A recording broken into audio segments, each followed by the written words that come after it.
ಕೊನೆಗೂ ಪ್ರಜ್ವಲ್ ರೇವಣ್ಣ ಪ್ರತ್ಯಕ್ಷ. ಹೌದು ವೀಕ್ಷಕರೇ, ಕಳೆದ ಒಂದು ತಿಂಗಳಿಂದ ರಾಷ್ಟ್ರ ಮತ್ತು ರಾಜ್ಯದಲ್ಲಿ ಪೆನ್ಡ್ರೈವ್ ಕೇಸ್ನಲ್ಲಿ ಸುದ್ದಿಯಾಗಿದ್ದಂತಹ ಹಾಸನದ ಎಂಪಿ ಪ್ರಜ್ವಲ್ ರೇವಣ್ಣ ಅವರು ವಿದೇಶಕ್ಕೆ ಹಾರಿ ಕಾಣೆಯಾಗಿದ್ದರು. ಆದರೆ ನಿನ್ನೆ ಒಂದು ವಿಡಿಯೋ ಮಾಡುವ ಮೂಲಕ ಎಲ್ಲರ ಮುಂದೆ ಪ್ರತ್ಯಕ್ಷವಾಗಿದ್ದಾರೆ. ಮೊದಲಿಗೆ ತಮ್ಮ ಕಾರ್ಯಕರ್ತರು ಮತ್ತು ಕುಟುಂಬಕ್ಕೆ ಕ್ಷಮೆಯಾಚಿಸಿ ನನ್ನ ವಿರುದ್ಧ ಹಲವರು ಪಿತೂರಿಯನ್ನ ಹೂಡಿ ಈ ಪ್ರಕರಣದಲ್ಲಿ ನನ್ನನ್ನು ತಗಲಾಕಿದ್ದಾರೆ. ಈ ಎಲ್ಲ ಪ್ರಕರಣದಿಂದ ನಾನು ಕಾನೂನು ಮೂಲಕ ಹೋರಾಟ ಮಾಡುವ ಮೂಲಕ ನಾನು ಈ ಎಲ್ಲ ಪ್ರಕರಣದಿಂದ ಆಚೆ ಬರ್ತೇನೆ ಮತ್ತು ಮೇ 31ನೇ ತಾರೀಕು ಶುಕ್ರವಾರದಂದು SIT ಮುಂದೆ ಹಾಜರಾಗುವುದಾಗಿ ಹಾಸನದ ಎಂಪಿ ಪ್ರಜ್ವಲ್ ರೇವಣ್ಣ ಅವರು ತಿಳಿಸಿದ್ದಾರೆ. ಎಲ್ಲರಿಗೂ ನಮಸ್ಕಾರ.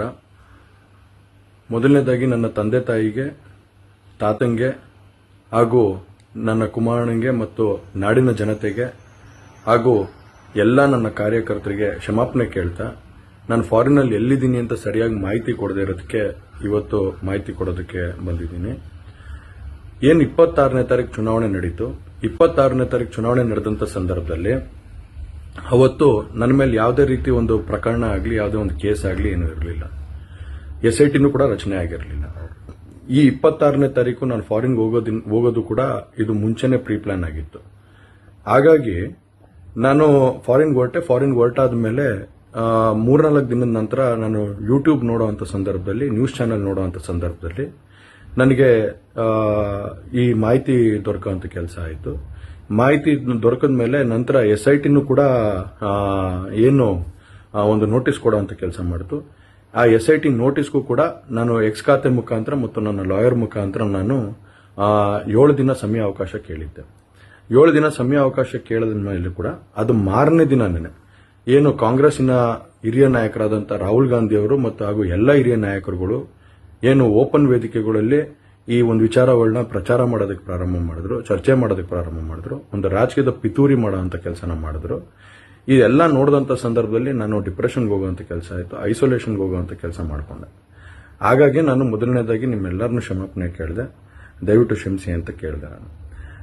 ಅದಾದ ನಂತರ ಹಾಸನಲ್ಲೂ ಕೂಡ ಕೆಲವು ಶಕ್ತಿಗಳು ಎಲ್ಲ ಒಟ್ಟಿಗೆ ಸೇರಿಕೊಂಡು ಇವತ್ತು ನನ್ನ ಮೇಲೆ ರಾಜಕೀಯದ ಒಂದು ಪಿತೂರಿ ಮಾಡುವಂಥ ಕೆಲಸ ಮಾಡೋವಂಥದ್ದು ಇರ್ಬೋದು.